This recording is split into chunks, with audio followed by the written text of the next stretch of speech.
Sir এইমাত্র দেখলাম এক ভদ্রমহিলাকে অপারেশন করলেন। আসলে তার অপারেশনের বিষয় বা তার সমস্যা যদি আমাদের একটু খুলে বলতেন বা তার বিষয়ে যদি আমাদের একটু জানাতেন। আচ্ছা, এই ভদ্র মহিলার যে অপারেশন করা হলো এটার একটা প্রিভিয়াস হিস্ট্রি আছে। সেটা হলো এনার জরায়ুতে অপারেশন করা হয়েছিল। ওনার জরায়ুতে ক্যান্সার হয়েছিল। টিউমার হিসেবে বিনাইন টিউমার হিসেবে এটাকে টোটাল অ্যাবডোমিনাল হিস্টেক্টমি করা হয়েছিল, কিন্তু পরবর্তীতে হিস্টোপ্যাথোলজিতে দেখা গেছে এটা ক্যান্সার এসেছিল। আসার পরে তারপর এই রোগী কেমোথেরাপি, রেডিওথেরাপি পেয়েছে। কিন্তু এখন যে সমস্যা নিয়ে এসেছে সেটা হলো যে এই রোগীর প্রস্রাব, বাম পাশের কিডনিতে প্রস্রাব জমে থাকে এবং কিডনির নালিটা আর কিডনিটা একদম ফুলিয়ে আছে। রোগীর বাম পাশে ব্যথা নিয়ে এসেছিলেন। এভালুয়েশন করার পরে দেখা গেছে যে ওনার কিডনি এবং কিডনির নালিতে প্রস্রাব জমা বাম পাশের।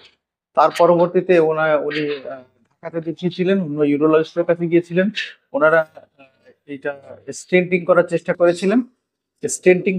করেছিলেন। প্রস্রাবের থলির মধ্যে দিয়ে, কিন্তু স্টেন্টিং ফেইল্ড হয়েছে, অর্থাৎ কমপ্লিট অবলিটারেশন আছে।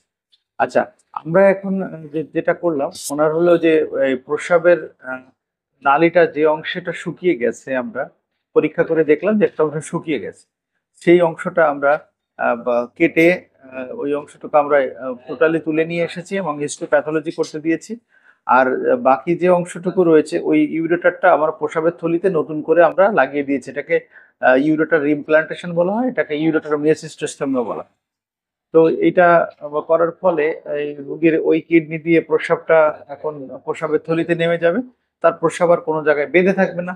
এখন রোগী স্বাভাবিকভাবে তার কিডনিটার ওই বাম পাশের কিডনিতে আর কোনো প্রস্রাব জমা রইলো না, তাহলে কিডনিটা আর আস্তে আস্তে বিকল হওয়ার সম্ভাবনা থাকলো না। আবার এদিকে আমরা যে স্ট্রিকচার সেগমেন্টটা দিয়েছি, যে অংশটুকু ইউরেটারের ওই অংশটুকুতে তার কি রেডিওথেরাপির কারণে স্ট্রিকচার হয়েছে নাকি ওই ক্যান্সার হয়েছিল তারই কারণে আবার মেলিগন্যান্ট স্ট্রিকচার ডেভেলপ করেছে, এটা আমরা তখন হিস্টোপ্যাথোলজিতে পাবো। তার পরবর্তীতে আমরা সেই অনুযায়ী চিকিৎসা দেবো।